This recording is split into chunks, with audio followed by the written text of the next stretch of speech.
Varicose veins తో బాధపడుతున్నారా? మన ఏవిస్ హాస్పిటల్లో 4500 రూపాయల లేజర్ స్కానింగ్ ఉచితం. అందరికీ నమస్కారం. Welcome to Suman TV. నరదిష్టి ఇది మన జీవితాల్లో చాలా మంది మీద ప్రభావం చూపిస్తూ ఉంటుంది. భయపడిపోతూ ఉంటాం. అసలు ఈ నరదిష్టి ఉంది అని మనలో మనమే చాలా మంది అనుకుంటాం. అసలు ఏంటి ఈ నరదిష్టి అంటే ఏంటి? ఎవరి మీద ఎక్కువగా ఉంటుంది? అండ్ ఏది సంకేతాలను ఇస్తుందంటే ఇది నరదిష్టి అని తెలుసుకోవడానికి మనం ఏం చేయాలి? ఈ వివరాలన్నీ కూడా తెలియజేయడానికి ప్రస్తుతం మనతో పాటు ఉన్నారు ప్రముఖ ఆస్ట్రాలజర్ సుభాష్ శర్మ గారు. వారితో మాట్లాడదాం. గురుగారు నమస్కారం. ఏ సమస్య వచ్చినా అలా వెళ్ళిపోతుంది మైండ్, మా ఇంటికి, మా మీద, మాకు నరదిష్టి ఉంది అని. మరి అంటే ప్రతి దాన్ని నరదిష్టి అనుకోవాలా గురువు గారు? అసలు నరదిష్టికి ఏమైనా సంకేతాలు, ఇలా సిగ్నల్స్ ఏమైనా వస్తాయా? ఏంటి ఆ వివరాలు ఒకసారి గురుగారు? తప్పకుండా తెలియజేస్తానమ్మా. వీక్షిస్తున్నటువంటి ప్రేక్షకులందరికీ శ్రీమాత్రే నమః, శ్రీ గురుభ్యో నమః. యాదేవి సర్వభూతేషు మాతృరూపేణ సంస్థిత. నమస్తస్సై నమస్తస్సై నమస్తస్సై నమో నమః. నరదృష్టి, దీన్నే ఇంగ్లీష్ భాషలో చెప్పారు నెగటివ్ ఎనర్జీ అంటూ ఉంటారు. నెగటివ్ ఎనర్జీ, నరదృష్టి, ఇవన్నీ కూడా నరదృష్టికి నాపరాయన పగిలిపోతుందని ఒక సామెతే ఉంది.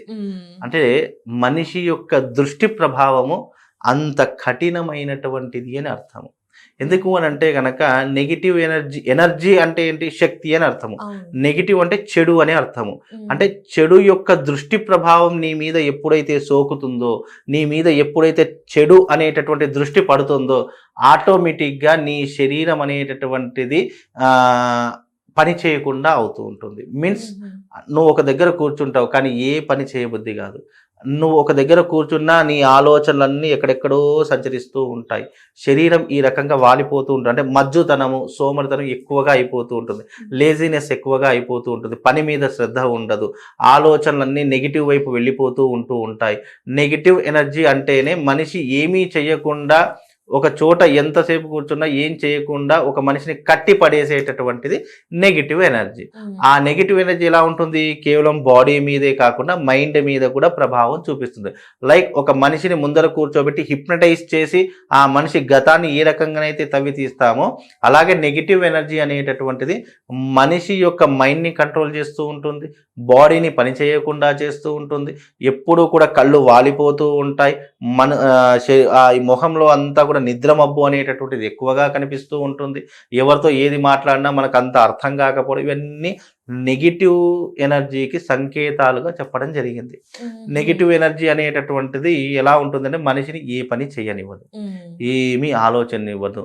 మనిషి ఎదుటిగా మీరు కూర్చొని నాతో మాట్లాడుతున్నారనుకోండి, నేను వింటూ ఉంటాను కానీ నా మైండ్ వేరే థాట్ ప్రాసెస్ రిలీజ్ చేస్తూ ఉంటుంది. అంటే మీ మాటలు నా చెవుని ఎక్కవు, నేను వేరే ఇంకా ఏదో ఆలోచిస్తూ కూర్చుంటున్నాను. ఇవన్నీ కూడా మనిషికి నెగిటివ్ ఎనర్జీకి ఉండేటటువంటి సంకేతాలు. ఓకే, అంటే గురుగారు చిన్న సందేహం గురుగారు, నరదిష్టి అంటే నెగిటివ్ ఎనర్జీ అన్నారు. కొందరు వావ్ చూడగానే తను బాగుంది, తను బాగా రెడీ అవుతుంది అలా అనుకుంటారు. కొందరేమో తిను పాడైపోవాలి, తిని ఇలా కావాలి. అంటే రెండిట్లో ఏది నరదిష్టి? అంటే మంచిగా చెడుగా మంచిగా అనుకునేటటువంటిది ఏంటి అంటే అక్కడ మంచి అనుకున్నా కూడా దిష్టి తగిలిపోతుంది. 100% దిష్టి అంటే అర్థం ఏంటి? మనిషి యొక్క ప్రభావము చూసేటటువంటి దృష్టిలోపం ఒకటి ఉంటుంది, మనసులో ఆలోచించేటటువంటి లోపం ఒకటి ఉంటుంది, నువ్వు మాటతో చెప్పేటటువంటి లోపం ఒకటి ఉంటుంది.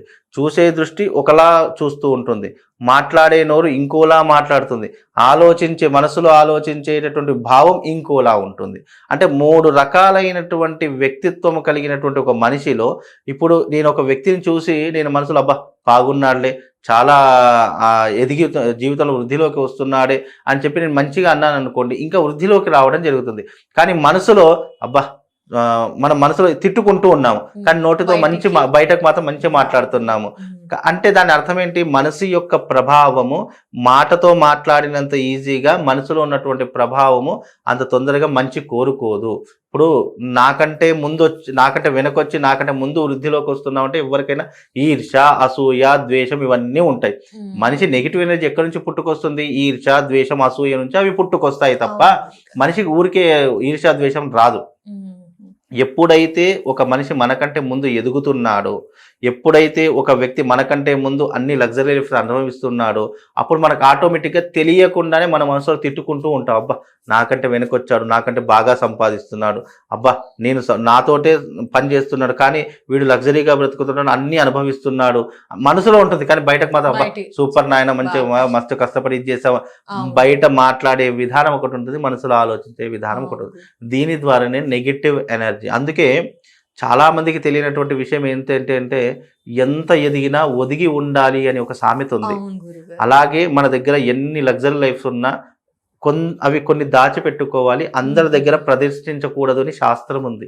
ఎందుకు అని అంటే గనక ఎప్పుడైనా మనిషి ఎదుగుతున్నాడు అని అంటే ఒక్కరో ఇద్దరో మెచ్చుకునే వాళ్ళు ఉంటారు, కానీ 199 మంది ఎవరిని ముంచి కట్టాడో, ఎవరిని ఏం చేసి ఇది చేశాడు సంపాదించాడో అనే ఆలోచనలు ఎక్కువగా ఉంటాయి.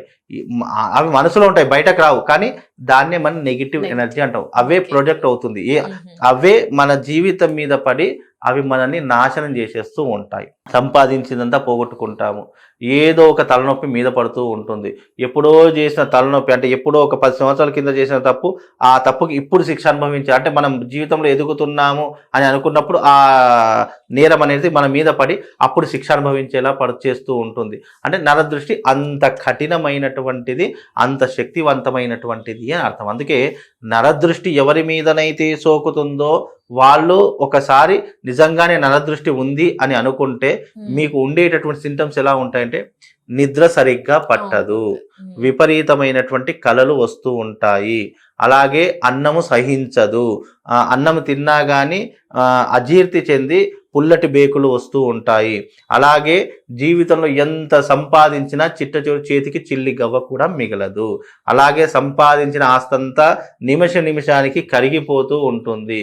ఎప్పుడు ఇతని దగ్గర లాగేద్దామా, ఎప్పుడు ఇతన్ని నష్టపరుద్దామా అనేటటువంటి మనుషులే నీ జీవితంలో ఎక్కువగా ఎదురవుతూ ఉంటారు. ఇవన్నీ కూడా చెడు సంకేతాలకి కారణమయ్యి మనిషి యొక్క నరదృష్టిని పెంచేటటువంటి విధంగా ఉంటుంది. అందుకే నరదృష్టి ఉన్నటువంటి వారు తప్పకుండా దానికి ఒక నరదృష్టి పోవడానికి మీ జీవితంలో మీ శరీరం రక్షణగా ఉండడానికి ఒక చిన్న పరిహారం చెప్తాను. ఏంటి గురు?